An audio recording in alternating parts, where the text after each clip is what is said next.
देखिए, एक्सपेक्टेशन की बात आप करेंगे तो एक वेग क्वेश्चन है। एक्सपेक्टेशन तो बहुत होता है, हर व्यक्ति का होता है, हर पार्टी का होता है, और वो एक्सपेक्टेशन के हिसाब से सारा काम नहीं होता है, परिस्थितियों के हिसाब से होता है। और उस समय की क्या परिस्थितियां हैं, किन मुद्दों पर चुनाव लड़ा जा रहा है, कितने हमारे पार्टनर्स हैं, और सबके साथ बैठ कर के सभी का सम्मान के साथ समझौता होना है। सबको सम्मानजनक सीटें मिलनी चाहिए, और सब अपने अपने मुद्दों को लेकर के, अपनी विचारधारा के लेकर के राजनीति में हैं, तो उस विचारधारा के साथ भी न्याय होना चाहिए।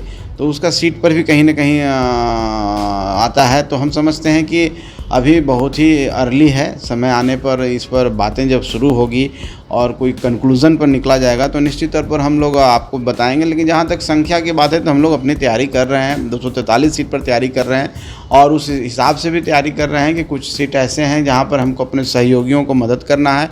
नमस्कार, न्यूज़ फॉर नेशन देख रहे हैं आप। मैं हूं आपके साथ धीरज सिंह।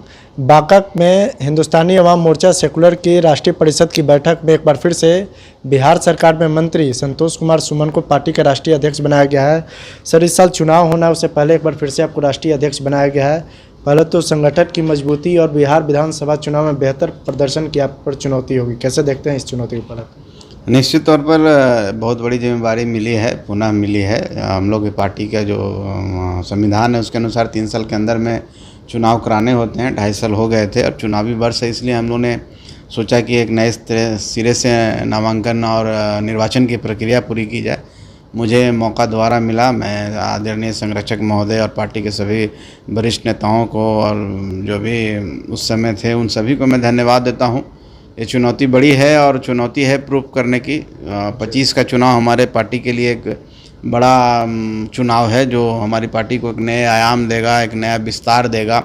तो उस लिहाज से है, और मैं अपनी पूरी क्षमता के साथ काम करूंगा, और जनता का विश्वास, अपने कार्यकर्ताओं का विश्वास, पार्टी में समन्वय, एनडीए घटक दल में भी समन्वय कैसे स्थापित हो, ये चुनौतियां मेरे सामने रहेगी। और लास्ट में रिजल्ट भी हमारे सामने होगी कि हम जितने सीटों पर लड़ रहे हैं उसमें 100% हमारा स्ट्राइक रेट हो, ये हमारी कोशिश होगी।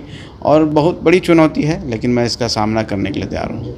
एनडीए में समन्वय की बात कर रहे हैं, चुनाव है, साथ में चुनाव लड़ना, कितने सीटों पर एक्सपेक्टेशन है हिंदुस्तानी अवाम मोर्चा सेकुलर की?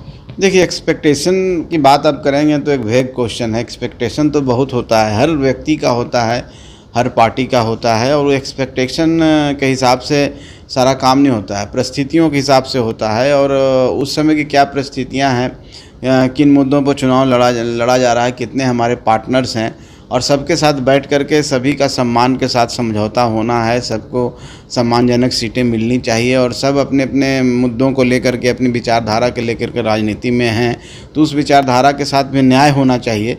तो उसका सीट पर भी कहीं न कहीं आता है। तो हम समझते हैं कि अभी बहुत ही अर्ली है, समय आने पर इस पर बातें जब शुरू होगी और कोई कंक्लूज़न पर निकला जाएगा तो निश्चित तौर पर हम लोग आपको बताएंगे। लेकिन जहाँ तक संख्या की बात है तो हम लोग अपनी तैयारी कर रहे हैं, 243 सीट पर तैयारी कर रहे हैं, और उस हिसाब से भी तैयारी कर रहे हैं कि कुछ सीट ऐसे हैं जहाँ पर हमको अपने सहयोगियों को मदद करना है, कुछ सीट ऐसे संभावना है कि यहाँ पर हम चुनाव लड़ सकते हैं, कुछ सीट ऐसे हैं जहाँ पर हम लड़ेंगे ही लड़ेंगे। तो इस तरह से हम तैयारी कर रहे हैं, और ये तैयारी हमारी हर जगह अच्छी है। हम समझते हैं कि आने वाले चुनाव में जिस कार्यकर्ता को, हम के कार्यकर्ता को मौका मिलेगा, वो चुनाव में सफल होकर दिखाएंगे। पिछली बार जब चुनाव हुआ तो आपकी पार्टी 7 सीटों पर चुनाव लड़ी थी। अब संगठन मजबूत हुआ तो क्या आप लोग चाहेंगे कि डबल डिजिट में ये संख्या पहुंचे पार्टी एनडीए में जब चुनाव लड़ेगी? मैंने कहा ना कि सोच हर पार्टी या व्यक्ति की अपनी होती है, और निश्चित तौर पर आगे बढ़ने की होती है, और मैं उससे कोई अलग नहीं हूँ।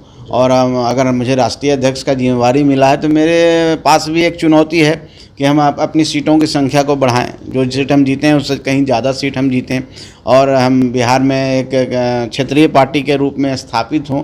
तो ये चुनौती तो है ही, इसी चुनौती को हम कैसे पार पाएंगे, कैसे इसको हम टैकल कर पाएंगे, इसकी हम लोग सोच रहे हैं। और हम लोग सब मिल कर के इस तरह के बात कर रहे हैं, और इस तरह के सीटों का भी चयन कर रहे हैं जहाँ पर 100% रिजल्ट हो। और निश्चित तौर पर है, आपकी बात में भी है कि भाई हम ज़्यादा सीट लड़ेंगे तभी तो हम उतना कर पाएंगे। तो वो एक बात से सहमत हैं, और ये बात पर हम सब कोशिश कर रहे हैं और पूरी मेहनत कर रहे हैं, और पूरे बिहार में घूम रहे हैं। लेकिन अभी संख्या क्या होगी नहीं होगी, अभी इसकी बात मैं नहीं बता सकता। इसलिए नहीं बता सकता कि अभी प्रीमैच्योर है, अभी इस तरह की बातें नहीं हुई है। जब होगी तो निश्चित तौर पर आपको खबर करेंगे। आखिर में एक सवाल है कि मुख्यमंत्री का चेहरा नीतीश कुमार आप लोग बार बार कह रहे हैं, लेकिन तेजस्वी यादव कह रहे हैं कि उनके जानकारी में नहीं है कि कौन कागज़ पे कौन चीज़ से वो साइन कर रहे हैं, किसी उनकी गैर जानकारी में सब कुछ हो जा रहा है वहाँ। अब देखिए, तेजस्वी यादव जी के ऊपर टिप्पणी करना, मैं क्या कहूँ, वो तो परेशानी में है, वो जल्दीबाजी में है मुख्यमंत्री बनने के लिए, और जल्दी से जल्दी कैसे वो मुख्यमंत्री बन जाए इस चक्कर में है, और इस तरह से अनाप शनाप टिप्पणियाँ कर रहे हैं। माननीय नीतीश कुमार जी के ऊपर टिप्पणी कर रहे हैं, उनको शोभा नहीं देता। नीतीश कुमार जी कैसे व्यक्तित्व का नाम है जो बिहार को विकास की एक लंबी रेखा खींची है। नीतीश कुमार ऐसे नाम है जो शांति और कुशासन का राज आदरणीय लालू यादव जी का था, उसको सुशासन पर लाने का काम, शांति पर लाने का काम किया है, विकास के नई इबादत लिखने का काम किया। हम समझते हैं कि नीतीश कुमार जी के बारे में बोलना छोटी मुँह बड़ी बात करने जैसा है, तो तेजस्वी यादव जी को परहेज करना चाहिए।